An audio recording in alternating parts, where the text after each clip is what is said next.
여러분 반갑습니다. 여러분 저는 8월 달에 출국해서 지금 이틀 전에 들어왔어요. 약 한 6, 7일? 이 정도로 세계 일주를 하고 돌아왔어요. 8개국을 돌아가지고 한국에서 출발해서 인도양을 건너가서 저기 잠비아까지 갔어요. 그래서 아프리카 잠비아에서 이제 팀들을 30명하고 합류해서 사역을 펼치고, 팀들은 한국으로 귀국시키고 저는 다시 전쟁 중인 이스라엘로 날아갔어요. 거기에서 또 사역을 펼치고 뭔가 또 제 할 일들을 다 하고 다시 대서양을 건너가지고 저 남미 페루까지 갔어요. 거기에서 또 사역을 다 펼치고, 그리고 가장 큰 이 태평양을 건너서 한국에 도착했어요. 그러니 한 7일 정도 되는가 모르겠어요. 이렇게 해서 완전히 시차가 완전 반대잖아요. 지금 제 느낌이 어떤 느낌이냐면 물 위에 떠 있다. 물 위에 떠 있는 그런 느낌이에요. 한국 시간으로 새벽 2시만 되면 아주 자동적으로 눈이 떠집니다. 그래서 2시부터 있나가지고 지금까지 있으니까 멍한 상태에서 강의는 성령께서 하실 줄 믿습니다. 그래서 근데 여러분이 막 교회가 활기차고 좋으네요. 네.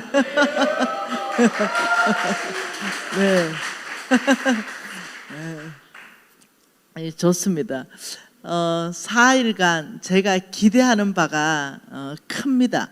왜 그러냐면 이번에 잠비아 갔을 때도 통역이 그렇게 탁월한 통역은 잠비아에서 구할 수가 없었어요.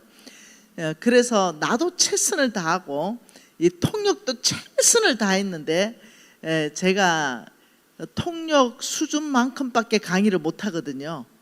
통역이 탁월하면 강의가 탁월하게끔 마음껏 할 수 있어요. 근데 잠비아 갔을 때는 이 통역이 탁월하지 않는데 그래도 통역들이 최선을 다하더라고요. 그래서 한 50% 이렇게 제가 강의를 했는데 그 50% 강의를 내가 했으면 통역은 그게 또 절반밖에 안 나가는 거죠. 그랬는데도 그게 뒤집어지대요. 왜 그럴까 생각했더니 갈급한 거야. 그들은 하나님 말씀에 목마른 거예요. 그들은 하나님에 대한 간절함이 있는 거예요. 그래서 제가 강의를 반밖에 못했는데 내 반 강의를 가지고 통역이 반밖에 못했는데 어떻게 이렇게 또 사람들 다 뒤집어지는가 이랬을 때 이사야 44장 3절 말씀이 기억났어요. 나는 목마른 자에게 물을 주며 마른 땅에게 시내가 흐르게 할 것이다. 나의 영을 내 자손에게 부어줄 것이며 나의 복을 내 후손에게 부어주리라. 이 말씀이 기억나는 거예요. 하나님은 누구에게 물을 주는가? 목마른 자에게, 하나님 말씀에 대해서 헐떡이는 자에게, 시냇물을 찾아 헤매는 사슴처럼 이 말씀에 대한 갈급함이 있는 바로 그 사람에게 하나님은 나는 물을 줄 것이다. 그리고 마른 땅에게 시내가 흐르게 할 것이다. 하나님에 대해서 바싹 말라있는 사람, 간절합니다. 아버지 갈급합니다. 당신 아니면 저는 숨 쉴 수 없습니다. 이렇게 하나님께 바싹 마른, 여러분 볏집단이 있어요. 시골 가면 이 볏집단은 비가 오면 축축하게 적잖아요. 그러면 그게 불을 떼면 안 붙어요. 근데 이 볏집단이 바싹 마르면은 성냥을 척 그어보면 볏집단에서 불을 땡겨버려요. 그렇듯이 이 하나님을 향하여 간절하고 갈급하고 바싹 마른 이런 사람이 복된 줄 믿습니다. 그러니 그 척박한 잠비아에서는 산무, 첫째 물이 없다. 전기 불이 없다. 셋째 거울이 없다. 그래 우리 팀 30명이 거울을 아무도 못 봤어요. 그러니 잘 지내더라고. 자기가 어떻게 생겼는지 몰라. 물, 불, 거울. 저는 강사니까 뭐 씻어야 될 거 아니에요. 그래서 돈을 주고 좋은 호텔을 제가 가서 씻으러 갔거든요. 호텔에 물이 안 나와. 호텔에 전기가 안 들어와. 그래서 제가 이제 이스라엘을 갔잖아요. 거기에 물과 불이 있는 거예요. 얼마나 감사했는지. 그래서 선교의 기준을 제가 새롭게 세웠습니다. 물과 불이 있으면 감사한다. 여기에 거울까지 있으면 대박이다 이거는. 그런데 물도 없죠. 불도 없죠. 그런 곳에서 한번 봐볼까요? 여기가 잠비아인데 여러분 이거 보이죠? 이게 지금 잠비아. 아들도 까맣고 불도 없고. 그래가지고 내가 이제 이 앞에 섰는데 애들이 있는지 없는지를 모르겠는 거야. 네. 애들 새까맣지 불도 없지. 강의하는 아예 강의한 자체는 머릿속에서 있는 거 나와야 돼 그냥. 네, 강의한 자체를 뭐 할 수도 없어. 이런 상황에 이런 가운데 하나님이 은혜를 베풀어 주셨다. 이게 강사가 강의 잘한 게 아닌 거예요. 강사는 통역 때문에 50%밖에 강의를 못했어요. 그런데 하나님께서 그들 전체에게 놀랍죠? 은혜를 베푸시는 거예요. 성령의 임대함이 있더라고요. 그래서 참 행복한 그런 집회를 하고 왔습니다. 네, 너무 좋았어요. 그래서 잠비아 형제들하고 이렇게 또 걷기도 하고 이랬습니다. 네, 우리 태극기 하고 또 잠비아 국기 하고 저 우리 한 300명 참석했나 봐요. 쭉 다 데리고 어떻게 구제사역 나갔습니다. 이렇게 가난한 사람들한테 나눠주는 거 이런 거 이제 갔습니다. 이렇게 쌀푸대 다 지고 가서 이렇게 나눠주고 또 이렇게 다 무릎 꿇어 가지고 이렇게 나눠주고 좋더라고요. 그렇게 해서 오늘도 마찬가지입니다. 하나님께서는 우리 모두에게 은혜를 베풀기를 원하십니다. 놀랍죠? 하나님은 모두를 구원하기를 원하죠. 그러나 모두가 구원받는 건 아니에요. 하나님께서는 모든 사람을 쓰시기를 원하죠. 그러나 모든 사람이 쓰임받는 게 아닙니다. 그렇듯이 하나님은 우리 모두에게 지금 엄청난 은혜를 쏟아붓기를 원하시죠. 그러나 모두가 받으면 이 은혜를 얼마나 좋겠어요. 근데 놀랍죠? 가는 곳곳마다 은혜를 쏟아부어서 그 사람 받는 사람이 있는가 하면 그렇지 않는 사람도 언제나 있더라는 거죠. 그 차이가 뭘까? 똑같은 강사, 똑같은 강사에 똑같은 자리에서 간식을 먹어도 똑같은 간식을 먹을 텐데 어떤 사람은 은혜를 그냥 내 혼자 다 받는 사람이 있고 어떤 사람은 냉랭한 사람이 있고 이게 뭐냐면 각자의 마음밭인 거예요. 가라지 땅, 길가 땅, 돌짝밭 이런 데는 열매가 안 나는 거예요. 좋은 땅에만 오직 열매가 나는 거죠. 그래서 저는 여러분들이 말씀을 듣는 자세를 아주 좋은 땅으로 만들면 좋겠다. 그러면 그 좋은 땅에서는 놀랍게도 열매가 난다는 거죠. 그래서 여러분 이 좋은 땅 되기를 축복합니다. 그 누가복음 8장 15절에 보면 좋은 땅에 대한 특징을 말하고 있어요. 그 특징을 뭐라고 하냐면 좋은 땅에 있다는 것은 착하고 좋은 마음으로 말씀을 듣고 지켜 인내로 결실하는 자다. 좋은 땅의 특징은 첫째, 결실이 있어야 좋은 땅이다. 결실이 없으면 우리가 농사 지으면 열매가 많은 결실이 있으면 이 땅이 좋다 이렇게 말하잖아요. 그렇듯이 나머지 땅은 안 된다. 네, 여기 보면은 누가복음 8장 11절에 보면은 이 비유는 이러하니라. 씨는 뭐라고요? 하나님의 말씀이다. 씨, 제가 지금 4일간 씨를 뿌릴 겁니다. 예, 하나님의 말씀, 특히 재정에 대한 말씀. 하나님의 재정은 어디에 있는가? 어떤 형태에 있는가? 누구에게 주는가? 왜 주시는가? 이런 것들에 대한 씨를 저는 뿌릴 거죠. 예를 들면 신명기 8장 18절 같은 말씀, 참 들으면 이해하기 쉽지 않은 얘기예요. 내 하나님 여호와를 기억하라. 그가 내게 재물 얻을 능력을 주셨습니다. 이렇게 하면은 막 떠오르는 거죠. 하나님이 재물 얻을 능력을 주신다고? 그런데 성경을 좀 읽어본 사람은 그래요.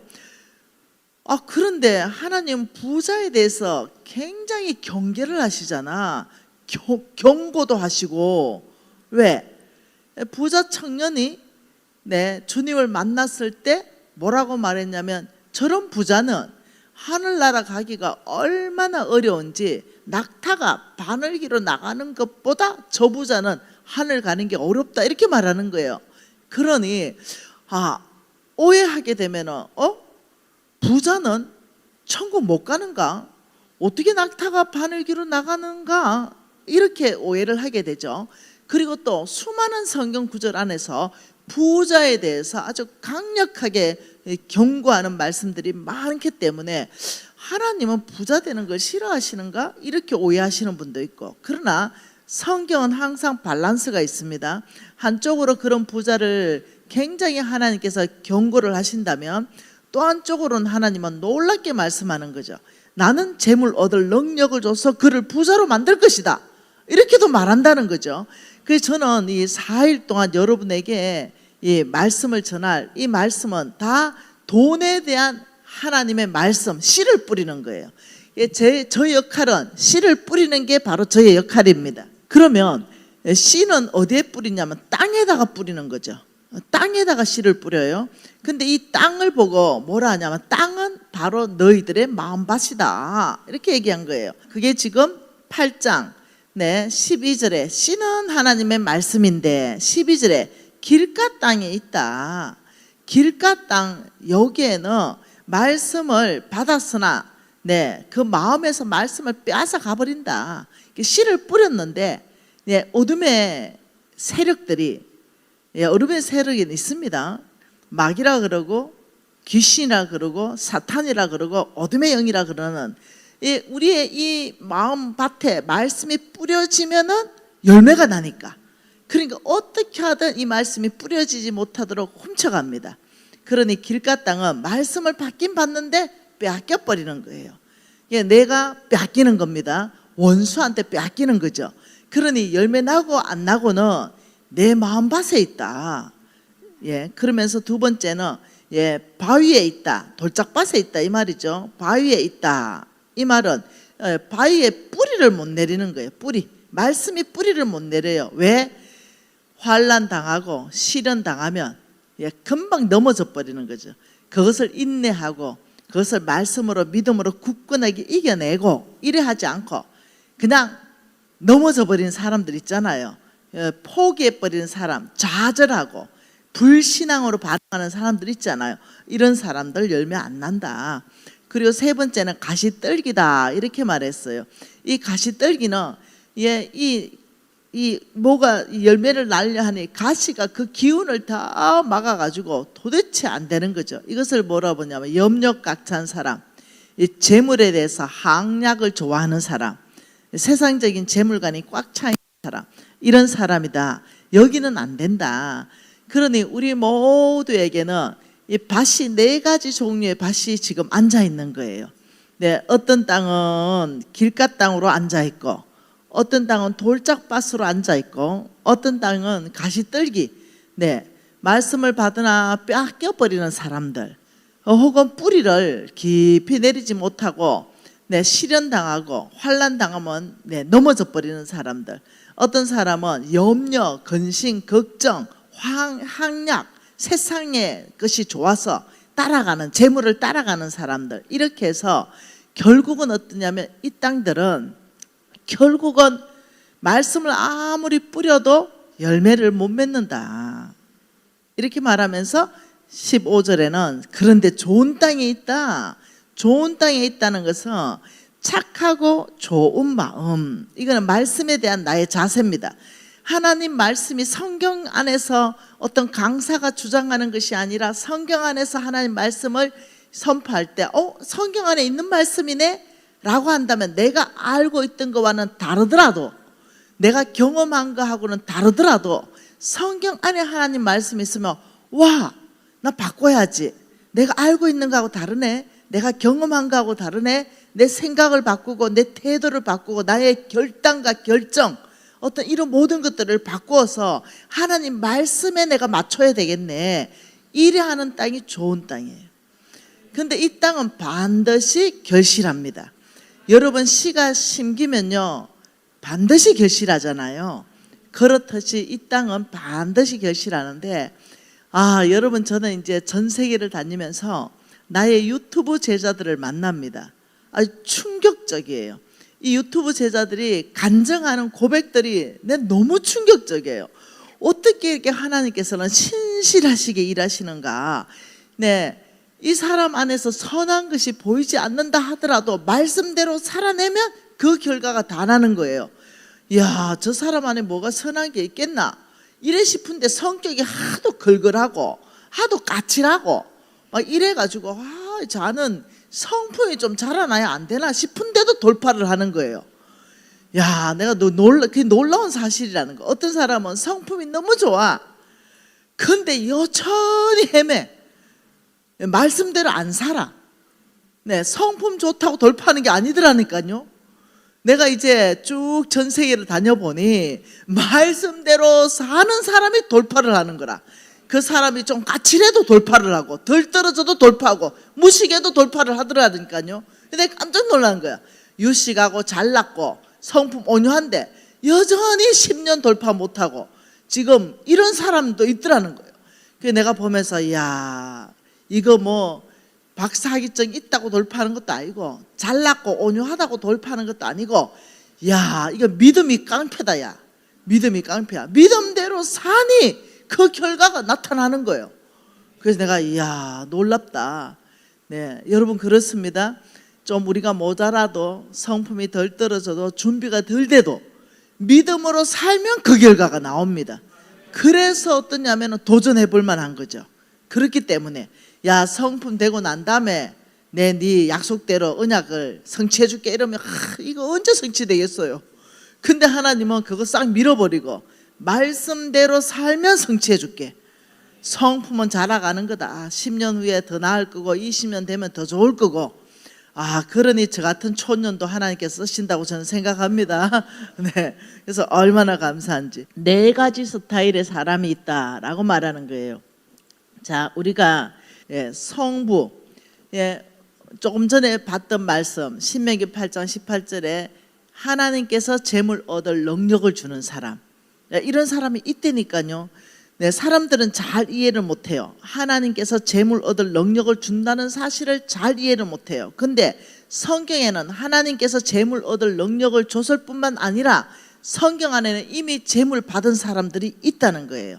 그래서 하나님께서 재물 얻을 능력을 주는 사람, 하나님에 의해서 하나님의 축복함으로 그 사람이 큰 부자가 된 사람, 이런 사람을 성부로 놓자는 거예요.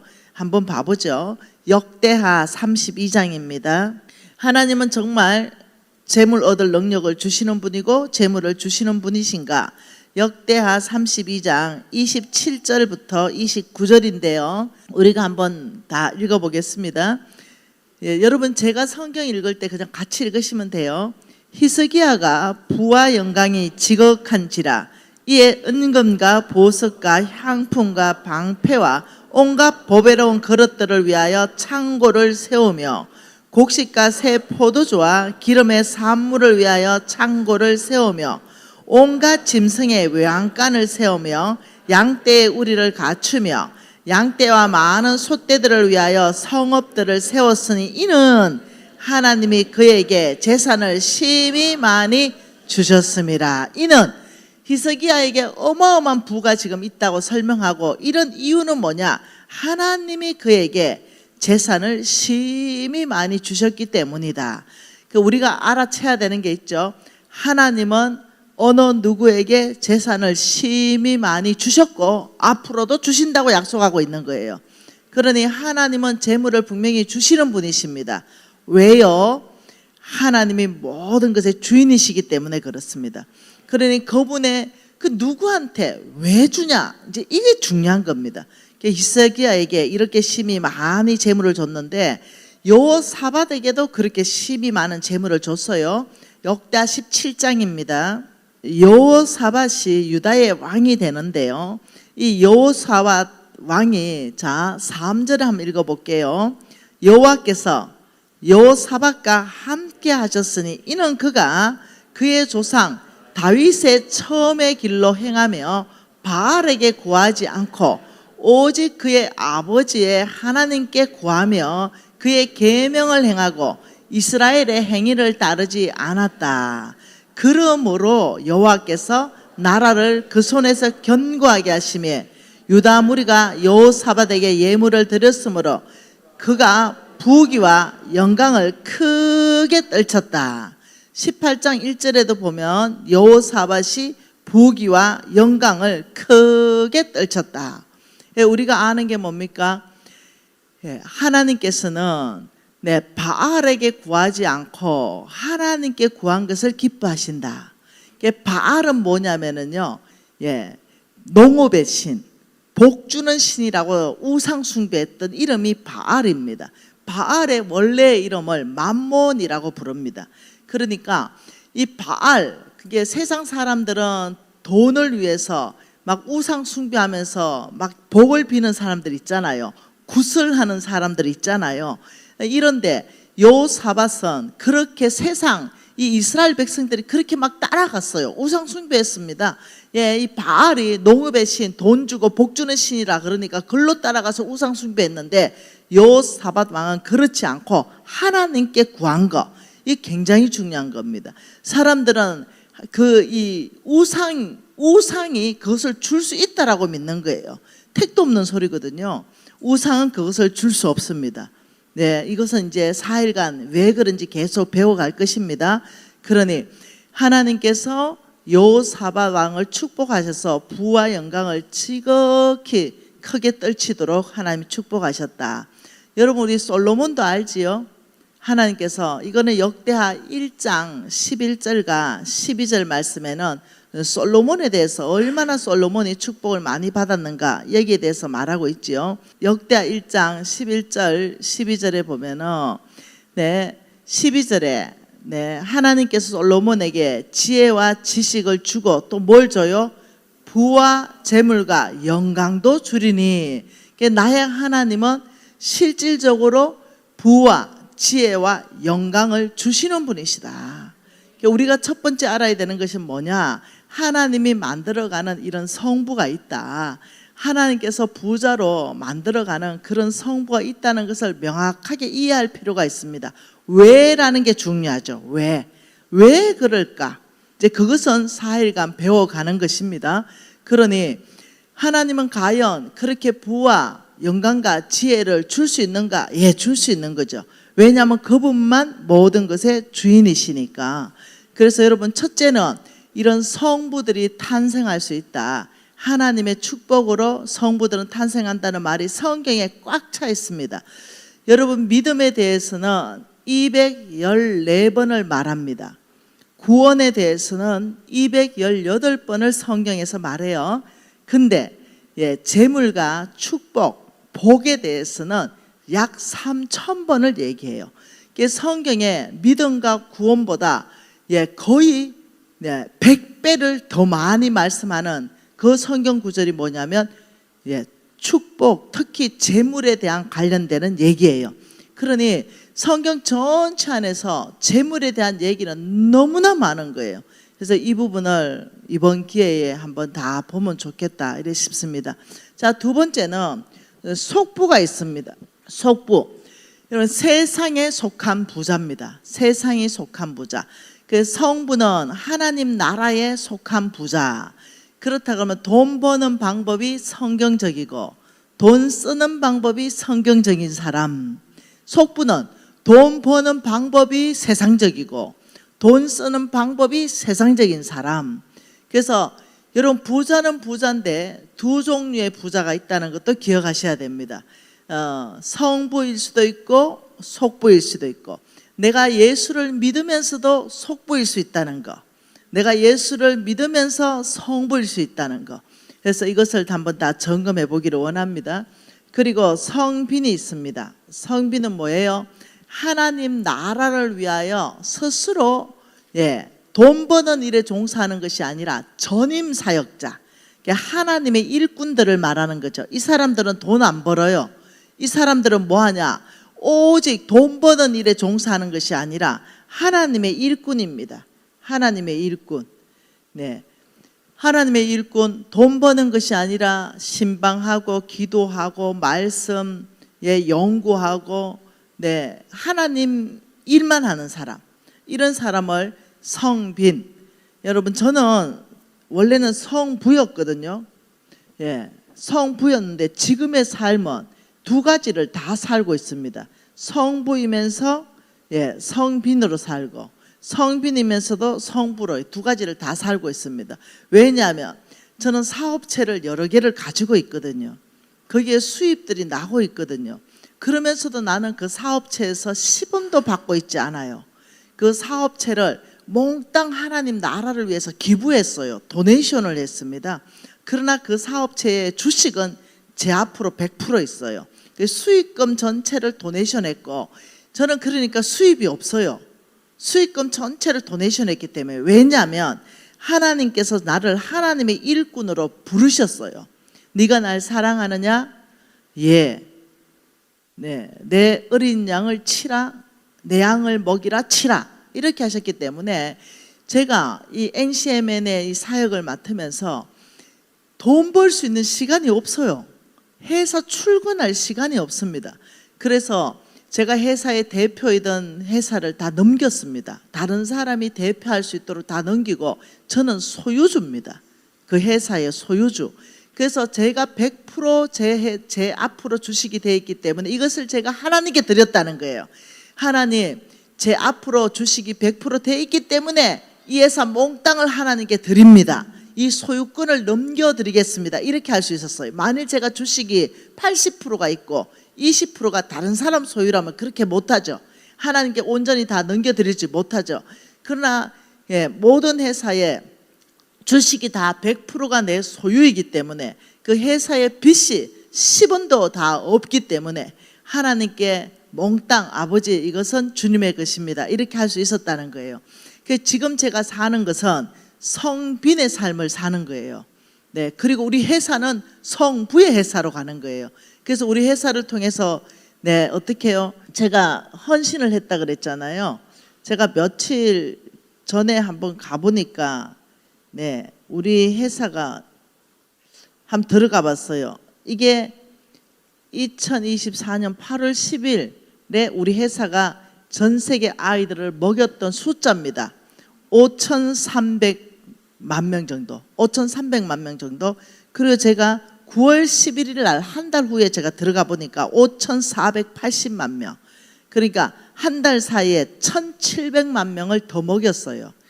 그러니 제가 이것을 하나님께 드렸기 때문에 이 수익으로 가지고 이렇게 사역을 할 수가 있는 거예요. 아이들을 먹일 수 있고, 가난한 사람을 섬길 수 있고, 교회도 지어드릴 수 있고, 이런 일을 할 수 있는 거죠. 그러면 나는 어떻게 살기로 결정했냐? 하나님의 전임 사역자로 살기로 결정했어요. 그래서 하나님이 주면 먹고, 하나님이 안 주면 물 마시고, 하나님께서 마태복음 6장 33절에 먼저 그 나라와 그 의를 구하라, 그리하면 먹을 것, 입을 것, 마실 것을 다 더해주겠다, 이 약속을 했잖아요.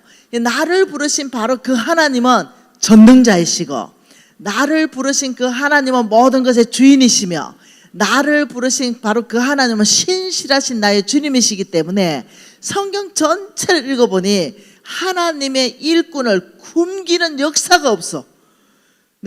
어떻게 해요? 급하면 까마귀를 보내. 급하면 가부도 동원시켜. 그러니 하나님이 나를 부르셨으니 하나님이 나를 굶기겠냐? 설마. 여기에 대한 믿음이 꽉 차니까 오케이, 월급 너 10원도 다 안 가져올 것이다. 나를 부르신 그 하나님이 나를 먹이실 것이다. 그러니 나는 일반 성빈들처럼 살 것이다. 이렇게 헌신하고 나니까 간절해지대요. 무릎 꿇게 되더라고. 옛날에는 돈 벌어서 내가 막 쓰면 돼. 근데 지금은 어떻게 해야 돼요? 무릎 꿇어야만 살 수 있어. 네, 왜? 회사에서 돈이 몽땅 흘러가고 나한테 10원도 안 들어오니까. 그러니까 오늘 또 무릎 꿇고 아버지 저의 필요는 얼만큼입니다. 아버지 까마귀를 보내서라도 이 필요 가운데 응답해 주십시오. 아버지 저의 필요는 지금 선교 나가야 되는데 선교 회비를 600만 원을 내라고 합니다. 그래서 30명이 갔잖아요. 몽땅 600씩 냈거든요. 그러면 그 돈을 모아가지고 그게 이제 염소도 사주고 거기 가서 또 옥수수 가루도 사주고 쌀도 사주고 이렇게 하는 거잖아요. 그러니 우리는 대표라도 몽땅 똑같이 내야 됩니다. 전 대표니까, 나는 강사니까 나는 선교비 안 내고 가겠다. 절대 NCM에는 그게 없습니다. 우리 홍성근 목사님도 600 내야 되고 나도 600 내야 되고 우리 30명 단원들도 600씩 내가지고 다 모은 돈 가지고 거기 가서 그 많은 일들을, 여러분 600은 큰 돈이잖아요. 근데 30명이 600 내면요 진짜 큰 돈이 돼요. 그래서 거기에 우리나라하고 환율이 많이 차이 나는 그곳에 가면 정말 큰 돈으로 바뀌어요. 그래서 한 마을 전체를 이 너무너무 어려운 마을을 자립시킬 수가 있어요. 그러니 하나님 600을 넣어야 되는데 아버지 주셔야 되겠습니다 하고, 하나님의 일꾼들, 바로 이 사람들은 하나님이 부르셨으니 하나님의 먼저 그 나라와 그 의를 구하라. 먹을 거 입을 거 마실 거 다 줄게. 제가 이제 이렇게 산 지가 꽤 되는데 한 번도 안 굶었네요. 돈이 부족해 본 적이 한 번도 없네요. 할렐루야. 카드값을 못 먹어본 적이 한 번도 없네요. 그러니 할렐루야죠. 그래서 제가 알았어요. 이 아무 수입이 없게끔 만들어 놓고 살아보니 나의 공급자는 오직 하나님이시다. 이거에 대한 경험을 매일 하는 거예요. 오늘 아주 놀라운 일이 있었어요. 여러분 그 개그맨 오지연이라고 알아요? 여러분 아세요? 우리 교인이에요. 오지연이, 내가 이뻐하는 우리 교인이에요. 얘가 이쁜 짓을 해요. 가만히 있어. 어디 있노? 여기 있네. 얘 맞죠? 얘 우리 교인인데요. 얘 우리 교회에 와서부터인지 그전에는 난 몰라요. 근데 우리 교회에서 와서부터 정말로 제가 옆에서 가까이서 보잖아요. 완전히 믿음의 사람으로 바뀌었어요. 근데 제가 이제 25일 날에 이제 제가 한 달 이상을 해외를 갔다 왔잖아요. 25일이 내 카드의 결제 날이에요. 그 비행기 표값부터 시작해가 내 것만 또 끊으면 되는데 내가 오지랖이 넓잖아요. 그러니 또 돈 없는 사람 비행기 표값까지 또 다 끊어줬네요. 그러다 보니까 카드값이 많아졌어요. 그런데 이제 며칠 안 남았잖아요. 하나님, 내가 사치한 게 아니니까 이러고 하나님이 어떻게 주실까? 나는 하나님께만 기도하거든요. 근데 얘 오지연, 얘가 오늘 제가 이제 5주 만에 갔잖아요. 우리 교회에. 간사님 너무 보고 싶었어요. 이래. 나도 보고 싶었어. 이러니까 툭툭한 봉투를 주는 거예요. 지연이가 뭐니? 이러니까 간사님 저 첫 월급 받았어요. 첫 월급을 나한테 왜 주니? 하나님께 드리지. 이러니까 하나님께 드릴 거 다 드린대. 근데 이 첫 월급은 미진 간사님께 드리고 싶은 마음이 꽉 찼다는 거야. 가족 안에서. 뭔 첫 월급 받았는데 개콘이 없어졌다가 새롭게 개콘이 코너가 뭔가 만들어져 가지고 월급 받았다는 거야. 근데 아마 또 없어질 거. 없어졌나? 그래가지고 간사님 오도록 기다렸어요. 이러는데 봉투가 꽤 두꺼운 거야. 안 열어봤어요 아직까지. 10,000원짜리면 빌 볼 일 없는데 50,000원짜리면 클 것 같아. 그래가지고 내가 지연아, 네가 더 힘들지. 이걸 나한테 왜 주니? 하니까 아니래. 우리 미진간사님한테 하나님이 드리랬대. 그러면서 그 월급 봉투 그대로 해가지고 나한테 주는 거예요. 여러분, 제가 그 돈을 어떻게 씁니까? 그 피 같은 돈을 어떻게 쓰겠어요? 제가 그래서 마음에 다짐했어요. 반드시 곱하기 2배에서 나도 돌려주는 것이 아니라 사랑의 빚을 갚아야 되겠다. 아름답잖아요. 하나님의 나라는 주고받는 나라요. 세상의 나라는 이런 게 없습니다. 왜 자기 첫 월급을 하나님 말씀했다고 주겠어요? 세상은 안 그래요. 근데 하나님 사람들은 내 첫 월급이었지만 개콘 없어진 거 벌써 20년 됐잖아요. 그런데 새롭게 개콘이 딱 했을 때 자기가 그 첫 월급 받으면 우리 미진간 사람한테 줘야지. 하나님께 드렸대요. 아무튼 그렇게 하나님 말씀해가지고 그걸 들고 있었던 거예요. 그러면서 하나님 나라는 이런 거예요. 하나님이 주인이기 때문에 누구한테 뭘 주라면 줄 수도 있고 받을 수도 있고, 참 하나님 나라는 세상 나라하고 많이 다릅니다. 그래서 여러분이 성경적 재정원칙, 하나님의 재정원칙을 이해하려면 내 가져 있는 모든 것이 하나님의 거라는 것을 먼저 고백할 수 있어야 됩니다. 여러분, 이 지연님만 이렇게 사는 게 아니에요. 저 역시도 하나님은 모든 것의 주인이시다. 이 부분에 대해서 이 심장 깊이 안에 넣은 거예요. 왜냐하면 하나님이 모든 것의 주인이 아니시면 제가 성빈으로 못 삽니다. 하나님의 일꾼으로 못 살지요. 그러나 하나님은 모든 것의 주인이시기 때문에 너무너무 편안한 거예요. 안정감이 있는 거죠. 하나님 말씀 한번 봐보십시다. 하나님은 모든 것의 주인이시다. 이 부분에 안정감을 가지셔야 됩니다. 역대사항입니다. 지금 제가 강의하는 내용이 뭐냐면요, 하나님께서 재물 얻을 능력을 주신다 그랬잖아요. 여러분이 성급하게 생각하면 안 돼요. 왜 주시지? 누구에게 주시지? 하나님의 재물은 어떤 형태로 있지? 이런 모든 것들을 배우면은 이게 기복신앙이 아니라는 걸 먼저 여러분이 알아야 돼요. 기복신앙 저 싫어해요. 번영신앙 저 무지하게 싫어합니다. 자유신앙 저 싫어합니다. 저는 배경 자체가 고신사대입니다. 그래서 오직 말씀의 기반 위에 저는 이 신앙생활을 했던 사람이에요. 그래서 기복 딱 질색인 사람입니다. 그런데 사람들은 재물 얻을 능력, 재물의 축복 이렇게 하면 성경 보지도 않고 그거 기복이야 이래 하면서 받을 복도 차버리는 거야. 받을 복도 차버려. 그래서 내가 먼저 얘기합니다. 기복도 아니고 번영도 아닙니다. 이것은 뭐냐면은 하나님이 재물 얻을 능력을 주시는 명확한 이유가 있다는 것입니다.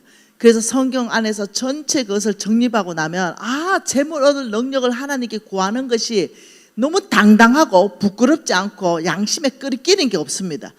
그리고 확실하게 주님한테 아버지 저에게 재물 얻을 능력을 주십시오 이것을 구할 수 있어요. 근데 이것을 성경 말씀 안에서 정립하지 않으면 이거 뭔가 좀 찝찝한 거야. 하나님한테 복 달라는 것도 찝찝하고 재물 얻을 능력을 자꾸 달라는 것도 찝찝한 거야. 이거는 잘못된 거예요. 그래서 우리가 이번 이 4일 안에 이것을 확실하게 정리를 하자, 지금 이 얘기입니다. 그래서 이 하나님께서 재물 얻을 능력을 주는 이 사람의 조건들이 있다는 거예요. 조건들. 그게 뭐냐? 첫째, 하나님은 모든 것의 주인이십니다. 이 믿음의 기반으로 서 있는 사람이어야 된다. 하나님이 주인이 아니고 하나님께서 재물 얻을 능력을 줬다 쳐봐요. 여러분에게 한 10억을 하나님이 줬다고 쳐봐요. 그런데 하나님이 이 10억의 주인입니다 이 고백이 없다면 이 10억 받아가지고 뭐 하냐면 주머니에 딱 넣어버려.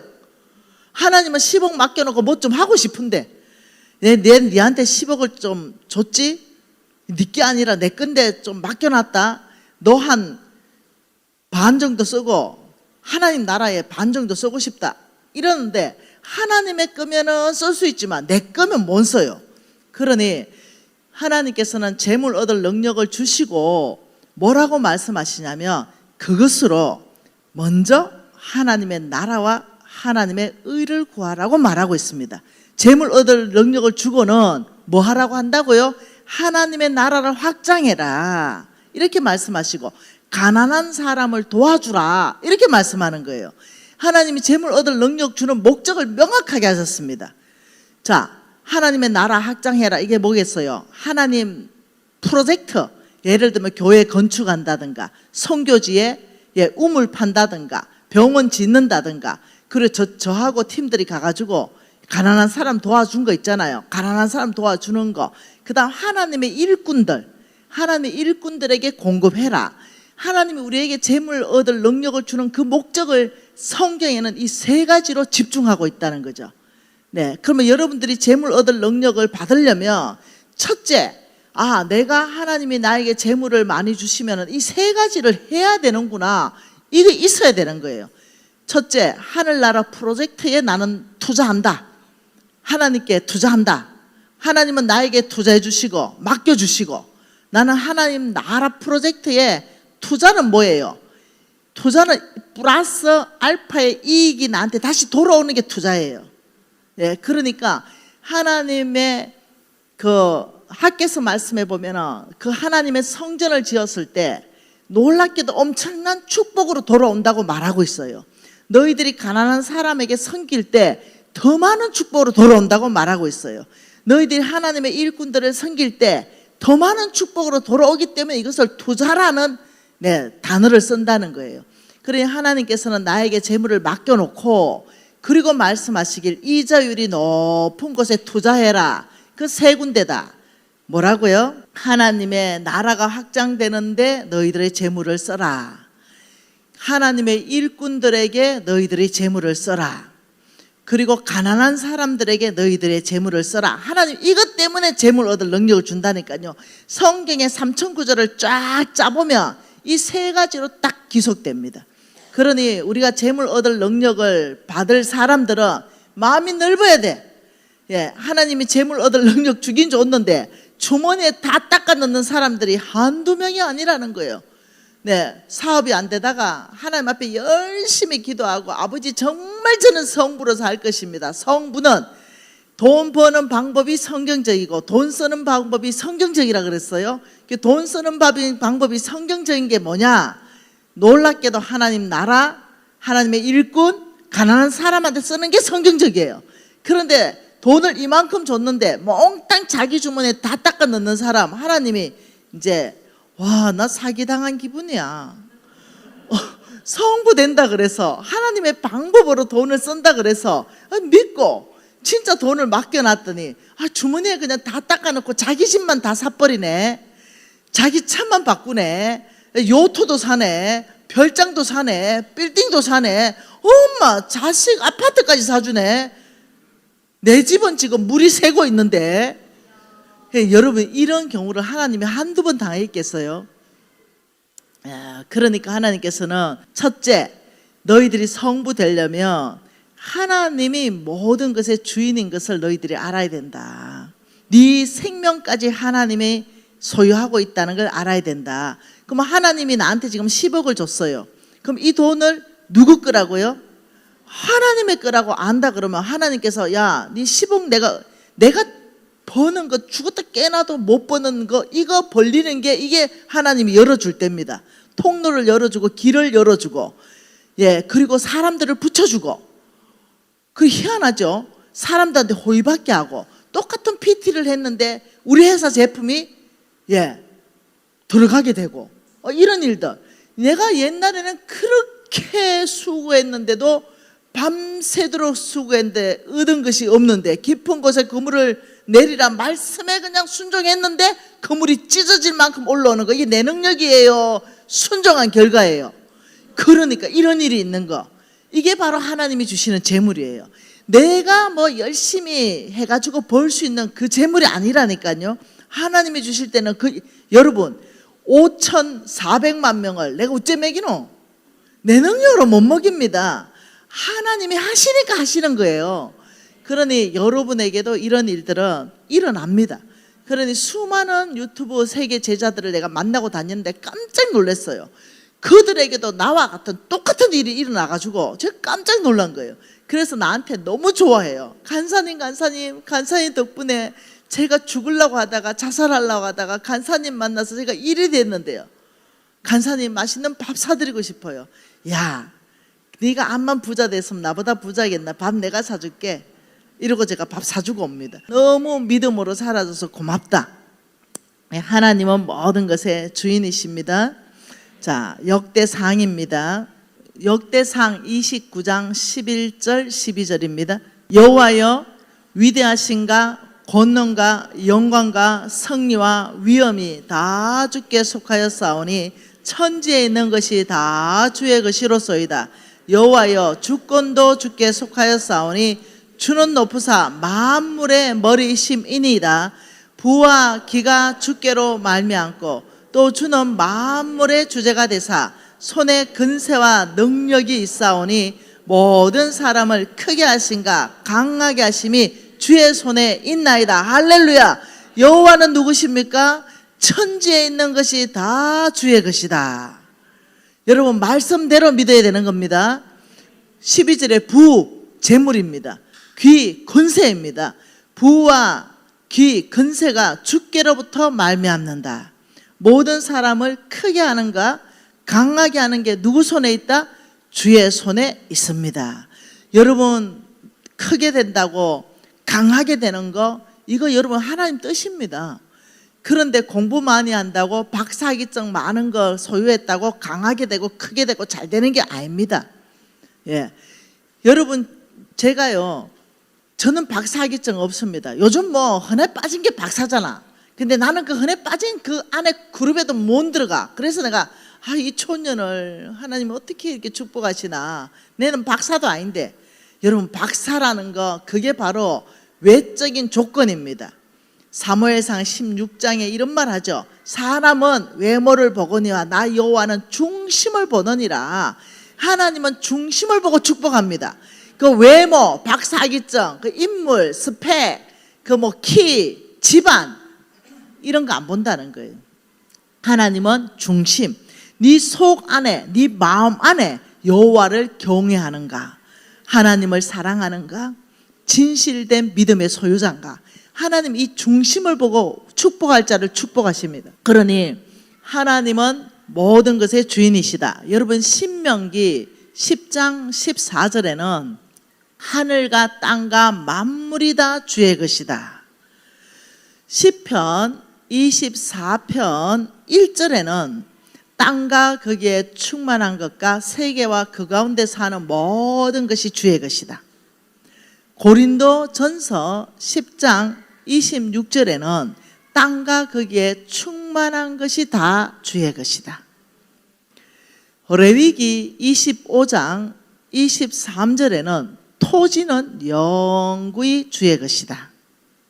시편 50편 10절에서 12절은 새와 짐승과 가축과 세계와 거기에 충만한 모든 것이 다 또 주의 것이다. 학개서 2장 8절에는 금도 은도 몽땅 다 주의 것이다. 성경은 끊임없이 말하는 게 뭐냐면 천지에 있는 모든 것은 하나님의 것이다. 왜요? 그분이 창조하셨기 때문에. 그분은 유일한 신이기 때문에. 그분이 모든 것을 소유하셨기 때문에. 그래서 그분은 모든 것의 주인이시다. 첫 번째 우리가 반드시 기억해야 되는 게 뭐라? 하나님은 모든 것의 주인이시다. 이거 반드시 우리가 알아야 되는 거다. 한번 또 봐볼까요? 여러분, 사무엘상 2장 7, 8절 보십시다. 사무엘상 2장 7, 8절. 제가 부도나고 10년 동안 거의 노숙자로 있을 때 하나님이 나한테 이 말씀으로 위로해 주신 말씀이에요. 사무엘상 2장 7절과 8절 같이 한번 읽어보죠. 여호와는 가난하게도 하시고 부하게도 하시며 낮추기도 하시고 높이기도 하시는도다. 가난한 자를 진토에서 일으키시며 빈궁한 자를 그름더미에서 올리사 귀족들과 함께 앉게 하시며 영광의 자리를 차지하게 하시는도다. 할렐루야. 우리 하나님이 누구신가? 제가 이제 IMF 때 지금부터 25년 전에 붙어놨거든요. 제가 중학교 1학년 때 아버지가 돌아가시고 제가 헌신했어요. 하나님, 저는 보내는 선교사로 있고 싶습니다. 우리 집안이 가난한 사람을 섬긴다고 진짜 맨날 그 노숙자 거지들하고 밥 같이 먹고 꽁보리밥에 열무김치 뭐 다른 거 먹은 기억이 없어요. 그러니 나는 가난이 싫었어요. 아버지, 저는 돈 많이 벌어가지고 선교 후원금 팍팍 하는 저는 부자 되고 싶습니다.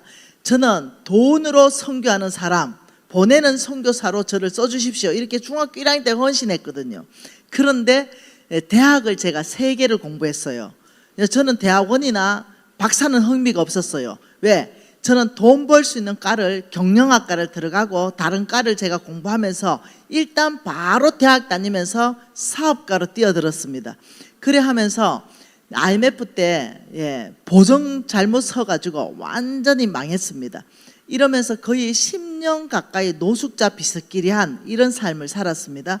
그때 제가 홍성근 목사님의 왕의 재정이라는 메시지를 듣고 제가 그대로 하면서 돌파한 사람이에요. 그러니 성경 말씀은 그대로 일어납니다. 이렇게 살면 이렇게 된다 이러면 그게 그대로 일어납니다. 요렇게 살면 요렇게 된다면 그것도 일어납니다. 축복도 그대로 일어나고 저주도 그대로 일어납니다. 그러니 하나님이 제가 너무너무 어려울 때 성경 읽는데 하나님이 이 말씀으로 막 제 눈물이 콧물로 쏟아지게 하는데, 여호와는 7절에 여호와는 미진아 너는 눈을 들어봐. 여호와가 누구신가? 여호와는 가난하게도 하시고 이것보다 어째 더 가난해지노 내가. 그런데 부하게도 하시고, 그래가지고 빨간 볼펜 내가지고 가난은 놔놓고 부하게도 하시고 동그라미 쳐놓고, 또 여호와는 낮추기도 하시고 이것보다 어째 더 낮아지노 내가. 그런데 높이기도 하시는도다. 할렐루야. 높이기도 하시는도다. 동그라미 쳐놓고, 왜? 나는 가난해졌고 낮아졌기 때문에 이제 부하게 되고 올라갈 일밖에 없다. 이게 얼마나 위로가 되는지 몰라요. 정말 여러분, 왜 똑같은 성경 구절이라도 어느 날 읽으면 눈물이 쏟아지고 심장이 벌렁벌렁거리고 막 깨달아지고 이런 날 있잖아요. 그날이 그날이었습니다.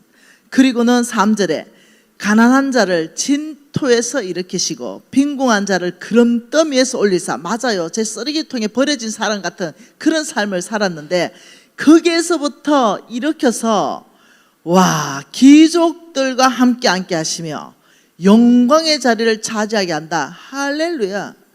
그래가지고 제가 소망이 충만해져가지고요, 하나님 감사합니다. 이것이 나의 약속의 말씀인 줄 믿습니다. 그래 기도하는데 하나님이 그런데 따라 꼭 기억할 게 있어. 그 말이 30절 하반절이었습니다. 2장 사무엘상 2장 30절 하반절 뭐겠어요? 나를 존중히 여기는 자를 내가 존중히 여기고 나를 멸시하는 자를 내가 경멸하리라. 이 말씀을 같이 하셨어요. 미진아, 나는 누구를 존중히 여기냐? 하나님을 존중히 여기면 내가 미진아 너를 존중히 여길 것이고, 너가 하나님을 멸시하면 나는 너를 경멸히 여길 것이다. 이 말은 무슨 말이냐면 오직 믿음으로 살아라는 겁니다. 하나님 말씀을 존중히 대하라는 겁니다. 하나님 말씀 따라 살아라는 겁니다. 그래서 제가 그날 주님, 제가 하나님 말씀 따라 살겠습니다. 하나님을 존중히 여길 것입니다. 여러분, 하나님이 나를 존중히 여기기 시작하면 사람들이 나한테 함부로 못하는 거 아시죠? 하나님의 후광이 있기 때문에, 하나님이 나를 보호하시기 때문에. 그래서 내가 하나님을 존중히 여기면 하나님 말씀에 대한 자세를 다르게 하는 거죠. 살인하지 말라 안 하는 겁니다. 부모한테 효도하라 하는 것입니다. 그게 하나님 말씀을 존중히 여기는 것입니다. 기도하라 하는 것입니다. 도둑질하지 마라 안 하는 것입니다. 이게 하나님 말씀을 존중히 여기는 겁니다. 하라는 거 하고 하지 말라는 거 안 하고. 그래서 제가 성경을 다시 읽으면서, 저는 지금 성경을 200독도 더 읽었는데요, 다시 읽으면서 내가 느낀 게 있습니다. 하나님 말씀대로 사는 것이 상당히 쉽다는 거, 그게 절대 어렵지 않다는 것을 내가 다시 깨달았어요. 무엇이 나를 어렵게 하는가? 욕심, 탐심, 탐욕이 나를 어렵게 합니다. 근데 그것만 딱 제어가 되면 하나님 말씀대로 사는 게 엄청 쉽다는 걸 제가 알게 되었어요. 네, 어디에 욕심, 어디에 탐심입니까? 성경 10계명이 다 나와 있잖아. 내 이웃의 재물에 대해서. 예를 들면 다른 자매, 마누라 놔놓고 다른 자매, 신랑 놔놓고 다른 형제, 이게 다 탐심이에요. 네, 한쪽으로는 돈의 탐심, 하나는 성의 탐심. 요거 두 개가 제어되면은요, 믿음으로 사는 거 엄청 쉽습니다. 그래서 제가 알았죠. 하나님은 우리한테 믿음으로 살라고 한 어떤 말씀들이 너무너무 쉽지 어렵지 않다는 거. 그렇지만 이 두 개에 걸려들면 상당히 어려워져 버린다는 걸 제가 이제 알게 되었죠. 여러분, 이거하고 똑같이 잘 생각하세요. 하나님께서 지금 뭐라고 말하냐면 가난하기도 하시고 부하게도 하신다. 그럼 지금 부자가 계속 부자가 아닐 수도 있죠. 예, 지금 가난하다고 계속 가난하지 않을 수 있죠. 지금 높은 자리에 있는데 하나님 낮추기도 하시고, 지금 낮은 자리에서 하나님이 높이기도 하신다 그래요. 제가 10년 동안 노숙자로 살았다면 얼마나 제가 밟히고 살았겠어요. 얼마나 제가 무시당하고 살았겠습니까? 그만 엄청난 부자에서 땅바닥으로 떨어지니까요, 친구들도 나를 피하더라고요. 근데 제가 이를 악물었습니다. 아버지, 믿음으로 살아보겠습니다. 말씀 따라 살아보겠습니다. 아버지, 내가 이제까지 내 멋대로 살았습니다. 돈의 주인도 난 줄 알았습니다. 내가 사업 잘했어, 내가 PT 잘했어, 내가 이렇게 무역을 잘했지. 이만큼 제가 엄청난 부자로 있었거든요. 이거 다 날아가고 완전히 거지로서 정말 남의 집에 빌어먹지 않으면 못 먹을 정도까지 되니까 친구도 무시하고, 친구도 발도만요, 우리 엄마 없다 해라 그러고, 내가 찾아가면은 피하고, 이런 삶 안에서 달라졌습니다. 네, 시간이 흘렀지요. 그 친구들 지금 다 별 볼 일 없어요. 네, 근데 난 달라졌습니다. 내가 가는 곳곳마다 말도 마시오, 말도 말하니까요, 미국을 빛낸 20인, 그 미국 펜타곤, 미 국방성에 얼굴이 걸려있는 사람이 나를 라이드하기 위해서 내 일주일간 휴가 얻어가지고 내 차 태워 다니더라니까요. 왜 그러세요? 내가 이랬어. 왜 그러세요? 그러니까 이렇게 존귀한 하나님의 사람이 오셨는데, 이 워싱턴 DC에 오셨는데, 내가 이 섬기고 싶었다, 우리 경쟁률이 셌다 이거예요. 야, 여러분, 그 홍성근 목사님과 같이 집회 갔었거든요. 그러니까 하나님이 그렇게 높여놓으시는 거예요. 내 같은 요 촌년을 하나님이 이렇게 높여놓으시는 거예요. 딱 한 거라고는 다른 거 아무것도 없어요. 말씀대로 한번 살아보는데 목숨 한번 걸어봐야 되겠다. 높이는 자도 주님이시고 낮추는 자도 주님이시고 재물을 주시는 분도 주님이시고 가져가시는 분도 주님이시니 다른 거, 내 경영학 가서 배웠던 책 다 버려버렸다 내가. 네, 그거 따라가다 망했기 때문에. 그래서 딱 성경 한 권 들고 살아냈다는 거 아닙니까? 우리 하나님 이러신 분입니다. 여러분, 시편 113편 보십시다. 7절과 8절도 똑같은 얘기입니다. 한번 읽어볼까요? 시편 113편 7절과 8절. 가난한 자를 먼지 더미에서 일으키시며 궁핍한 자를 기름더미에서 들어 세워 지도자들, 곧 그 백성의 지도자들과 함께 세우신다. 할렐루야. 이게 지금 내가 딱 이 꼴 아닙니까? 지금 우리 NCM에는 2만 명의 한국의 간사가 있습니다. 전 세계와 지금 네트워크되어 있는데, 지금 우리 NCMN이 약 지금 180개국, 올해 180개국에서 네트워크돼서 사역하고 있어요. 우리 사역자들이 많은, 전 세계에 우리 사역자들이 다 있습니다. 자, 근데 난 대표다. 내 같은 촌년을 하나님이 대표로 세웠다. 그 내가 이랬어요. 내 같은 촌년이 무슨 대표합니까 내가? 그 홍성근 목사님이 설립하시고 10년간 대표하시고 70대 가지고 다른 사람 대표 세울 때 내가 죽어도 안 한다 그랬어요. 딱 한 가지 이유. 목사님, 나 같은 촌년이 무슨 NCMN 같은 이 큰 단체에 대표합니까? 한국 간사 2만 명이죠. 전 세계 간사들. 나 안 할래요. 이러니까, 난 능력 없어 못합니다. 내가 할 수 없어요. 이러니까, 하나님이 너를 왜 뽑았는지 알겠다. 뭔데요? 이렇게 모세가 40대, 나 뭐든지 다 할 수 있어요. I'm somebody. 모세가 80 강야로 뺑뺑이 40년 돌고 나서 nobody. 나 아무것도 못해요. 그때 하나님이 그래서 네 쓴다고. 이제 모세 네 입은 내 입이 될 것이고 그래서 쓴 네 힘 뺐기 때문에 쓴다. 우리 홍 목사님 나한테 그 말 했어요. 야, 네 잘 나갈 때 하나님이 너 안 쓰시고 10년 강야에서 네 힘 다 빼고 성질 다 죽이고 그리고 이제는 촌년이라 고백하고 능력 없다고 고백하고 그러니 이거는 힘으로 되는 것이 아니고 네 능력으로 되는 것이 아니라 오직 하나님의 신으로 된다. 야, 그러니 하나님이 나한테 다음 차기 대표는 김미진이라고 말했나 보다야. 이러시는 거예요. 자, 그래가지고요 진짜 피하다가 진짜 어쩔 수 없이 진짜 이 능력 없고 촌 사람이 대표를 덜컥 맡았네요. 네. 그래서 아유 막 감당할 힘은 하나님이 주겠지. 네. 여러분 하나님께서는 우리 NCM의 2만 명 간사 중에 박사가요 손 너무 많아요. 박사 발에 채이는 게 박사다. 네. 오직 하나님께 목숨 건다 이러면서 저는 그 25년 전부터 지금까지 제가 사람 눈치 안 볼 것이다.